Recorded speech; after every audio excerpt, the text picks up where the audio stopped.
We'll be celebrating the 4th of July next Friday. Gosh, time flies.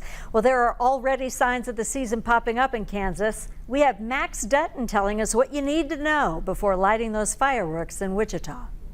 And if you're out and about this weekend in Wichita, you notice a lot of those fireworks stands starting to pop up. They're not officially open yet, but they will be Friday starting at 10 a.m. That's also the same time you can start shooting off fireworks. You might remember Kansas recently passed a law allowing for year-round fireworks sales, but the city of Wichita actually opted to limit sales between June 27th and July 5th. They created that ordinance based off public feedback. Some other nearby communities opted for different rules, including Goddard, where fireworks stands can now be open. We spoke with one Goddard location hoping to have their stand open by Wednesday. The 4th of July falls on a Friday this year. They're expecting celebrators to take full advantage.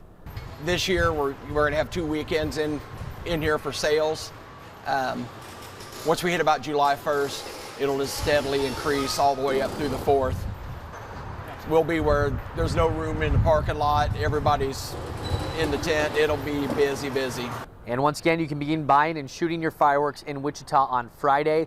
Here's a look at the city's ordinance. Fireworks tents can be open from 10 a.m. to midnight, beginning Friday all the way through July 4th. Safe and sane fireworks can be shot off beginning Friday through July 5th.